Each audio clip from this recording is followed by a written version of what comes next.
Now it is. So I don't think it just record any. Yeah, this has been recording, so that's good. I mean, that's fine, right? Yeah. I mean, if anything, I'll just upload that instead. Like, so the video interview won't be an video; it'll just be an audio interview. No, oh well. Or if anything, I can video. No, the video's like now the mic is on. Okay. But the video was the video shooting? Yeah, the video's been shooting. So we could make that work. We could just do some doctoring. I'll see something. If anything, I'll upload them both and I'll just let everyone know. Yeah, by the way, that first part is just nothing, so just tune into 7.5 minutes. I'm here trying to prepare and trying to be professional. No, you're good, man. Dude, you've been doing this all day. Just upload both. Mistakes happen. Yeah. Oh well. Just have it accompanied. It doesn't even have to be synced up. Just let it be just like going while the video's happening. Like press play at the same time. Just zoom in at random moments. Like just zoom in on the candle. Just gets the whole video is just it getting closer to the candle. Just slowly, right? Yeah. Just like, yeah. There it goes. There it goes back. I love this thing. This is like my new toy. Yeah, that is the most impressive. This is the most impressive setup I've seen. Lumix. Too bad about the mic. Yeah. Well, next time. Next time. It's all good. All right. Yeah. I mean, you got this. This thing's working. We got record that this happened, so I think that's good. Definitely. Sweet. Awesome. Yeah. All right. What else you got, bro? Anyway, so this is day 2 of the World's Loudest Month, and you guys are doing like several of these. Like, how does it feel being a part of of this? Unbelievable. I mean, right? Would you say so? Oh, the festivals? Yeah. Just being a part of this whole thing. Yeah, like, it's nice. It's amazing. You see some of your freaking, like we just saw Stone Temple Pilots side stage, and wow. Like, I was just standing right in the front. All the security dudes, again, are my friends, so they just let me stand there in front of the stage. I was just like the stage and then me. I was like looking at Stone Temple Pilots sitting on the floor Indian style, and everyone's like, all the people in the crowd are like, "You're the guy from earlier," and I'm like, "Yeah, and I'm watching the show. Shut up."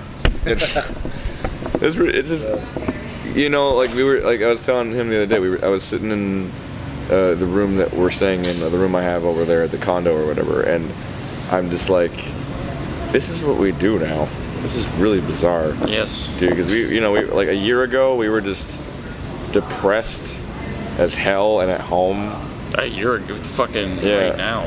I just mean like because we were just sort of like we were in limbo, you know, just kind of like floating, not really sure what was gonna happen, how things were gonna go, and then last fall everything just in an instant. It was like, okay, yeah. Someone added a spark to all the gasoline we've been laying out. Yeah, and it was just like, okay, we're playing some real crowds. Like, this is some real stuff. Like, this is ridiculous. Yep, it was like 3. They were like, "Oh yeah, you're booked for a bunch of festivals in 3 weeks. So get a van and quit your jobs." Yeah, and that's what we did. Yeah, it was like, okay. Yeah. Got a van, financed a van, got in it, and then left. So it was like one day everyone just like took notice, and it was just like, all right, here you go. I mean, ever since then, like we got signed to Roadrunner Records because of that first tour we did, the first festivals we did, Aftershock in Sacramento. We were there, and that was our job interview for Roadrunner, and Roadrunner signed us because of that performance. Wow. And you know, I think about stuff like that, and I'm like, this is unbelievable. What the hell are we doing? Because we're just guys, you know, like. We really are. We're just a bunch of quiet guys from Southern California that ended up. Like catching. We just freaking made music that we liked, and then suddenly people looked at it. You know, like you checked out his notes. I was just looking, just scoping it out. It's nice handwriting. It just says fuck. Kill me. In between the festivals are like in between a tour with Blacktop Mojo and Of Limbo. May 2nd. It's gonna be in West Virginia at main stage, and then the next day we're gonna be in Pennsylvania. So that's the first couple of days, and then we're gonna play Carolina Rebellion on the weekend. We got a lot of work to do. We're not gonna stop till June 13th. Ain't no stopping this train unless it crashes, which is possible. Which is but hopefully it doesn't. Nah, I think we're gonna be alright. This train ain't crashing. Yeah. This train will go through the thing we crashed into. Yeah. It's like, so they're the ones who are going to be shit out of luck, right? Yeah. How have those shows been going? it's been great. I mean, we just got off tour with Fozzy and Adelita's Way, and that was a lot of fun. That was great. Met a lot of awesome people. Dude, wrestling fans are amazing people. Oh, yeah. Holy shit. And now we're about to start the Black Dot Mojo dates. We haven't played one yet, but we're about to gear up With and do Of it. Limbo. Of Limbo. Band called Of Limbo. Dude, if you want to hear the best hard rock album you've never heard, it came out last year. It's called Nicotine by Of Limbo. Look up this record. Look it up, dude. The first track will hit you so hard, you're going to be like, this band is fucking real, man. Yes. It's our favorite band. It's our favorite band. We're bringing them on tour with us. It's fucking amazing. They're from SoCal too, so it's like they're like our best friends in the world. So we're gonna be with them for like 2 months. Originally from Australia. Yes. Oh, wow. Yeah. Yeah. And then Two they of moved to them, yeah. California. So they relocated. Yep. Again, 2 brothers from Australia. Sounds like a good formula for rock to me. Yeah. I think. It worked once. Yeah, it worked once, maybe it worked twice. I think Yeah, it's you gonna never work. know. I think it's gonna work. So you guys have a new album coming out. You know, Yes. when this is coming out in the fall. Done with our tour, we're going straight into the studio and we're going to record some songs and expect a release of some kind in the fall. Is there anything else you can tell me about it, or is it kind of on the down low? So I'm a download right It's now. on I can download, tell you yeah. who's producing it. Our producer is Howard Benson, who's done lots of stuff, and and that it will come out on Roadrunner Records. There we go. Awesome. So you guys played a new song today, It's called Witch Doctor. and is that one going to be on the new album? Maybe. Maybe. Possibly. Maybe. You'll have No, to determine with your ears. Could be. Should be. Might be. Maybe not. Tried to get you with that one to give me a little more info. Failed. So with the climate of today's music industry, like many musicians like do things on the side. Like, is this what you guys are doing full time right now? Do you have anything on the side? Full time. Proudly can say that. I did it part time for about 8 years. I was playing in punk bands and just trying to figure out how the hell this all works out. And I took all that knowledge and I brought it to this project when we started it up, and it's helped. You know, you know how to avoid certain things, and you learn along the way as you go, like anything else. You know, and I mean, yeah, it was. It's interesting to say that this is my job now. Yeah. So you mentioned that you were playing like in punk bands. What caused the switch? Because Joyous Wolf It was like pop punk, alternative punk stuff. You know, not like not like Black Flag or anything. You know, like or the Sex Pistols. You know, It's the thing that you're like into when you're younger. You're like, oh man, yeah, pop punk, yeah, fucking yeah. You know, And you just play a whole bunch of songs, like you, make yeah. up a whole bunch of different songs like that. And then after a while, you're like, oh, I'm done with this. Yeah, it was almost like my music. The things I loved in music I always loved what I loved, but I just wanted to get out there, and I was in like any band that would take me. I played bass in bands, I'd sing backups in bands. I just wanted to be playing, you know. Yeah. And you just did whatever, you know. And especially back home, you know, like the scene there is very non-existent.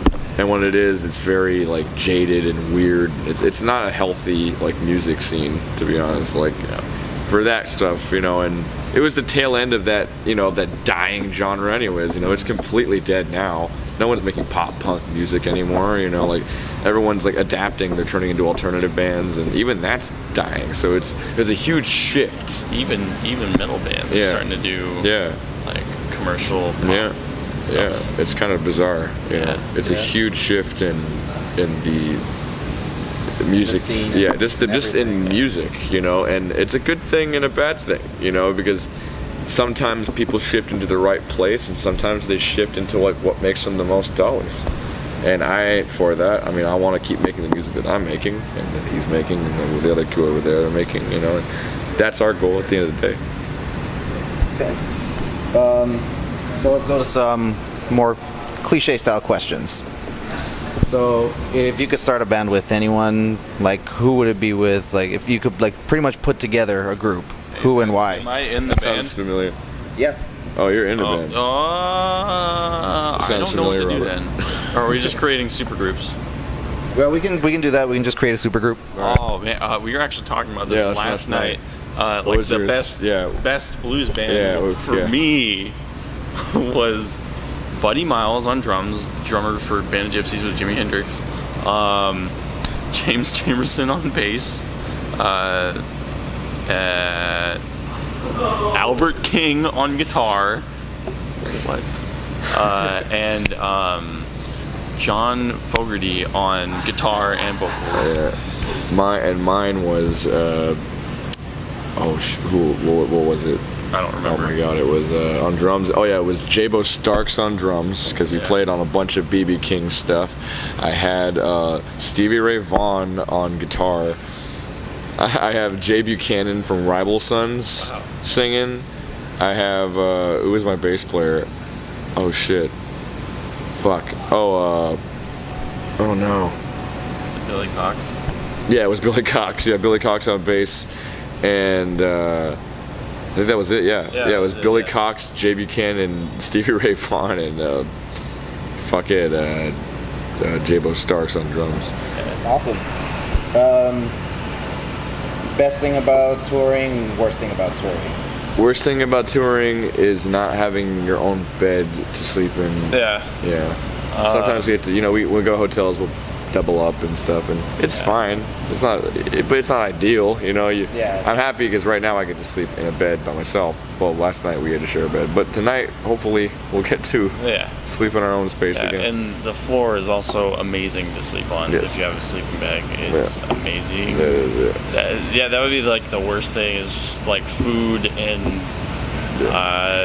sleep, and like you drive for a really long time and you get sort of like, especially when you're in the van a lot, you sort of get like kind of irritable, and it's like you just don't want to take it out on each other. And we're good with all that stuff, anyways. We know how to bottle it, Yeah. We just pretty much just make fun of each other until like the amount of butt hurt that we feel is gone. It just evaporates because they just make you feel so stupid that it doesn't fucking matter. It just away. So whatever. Yeah. It's pretty much how we've learned to counteract like any egos forming at this point, is that we just slam each other so hard that there's just no.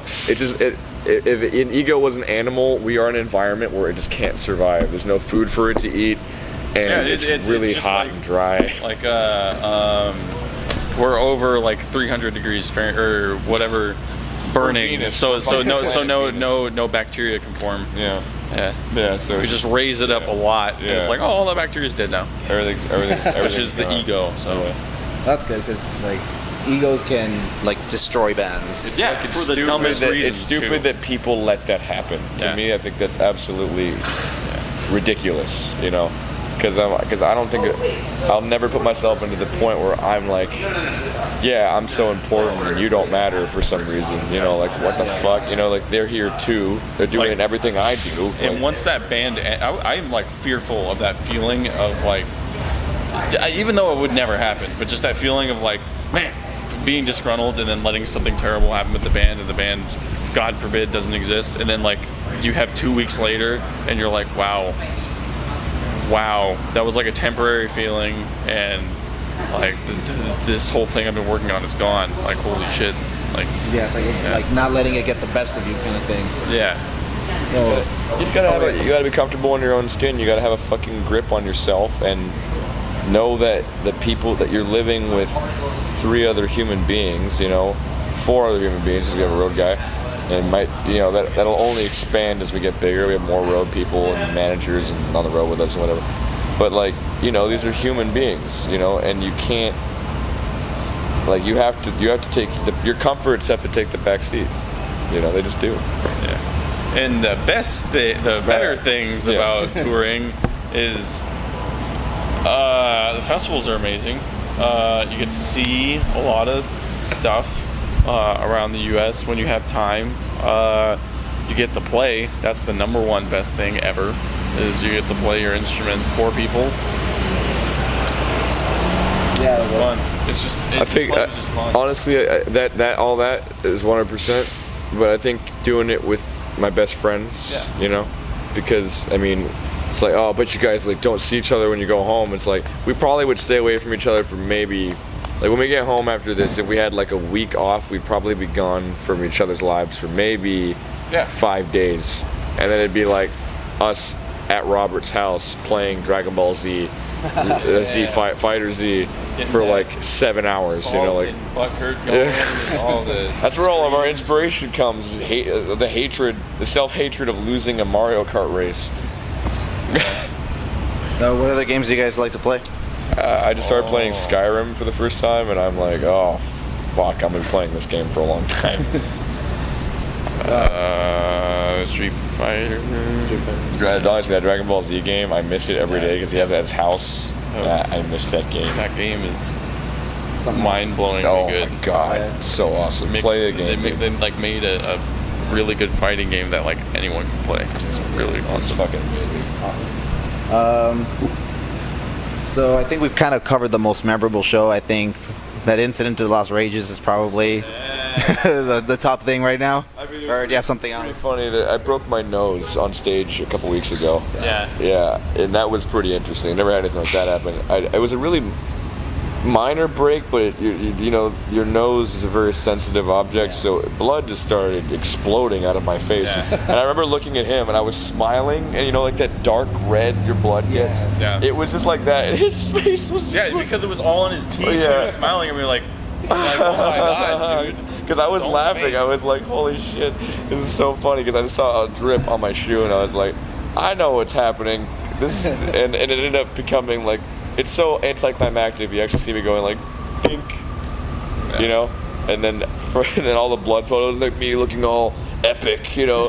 In reality, it's just like I just bapped my nose on my bass player's bass guitar on accident. One misplaced headbang. Yeah, it was exactly what it was. And then it was just like, I finished the set, and I went crawling through the crowd like I always do, and I had blood on the floor.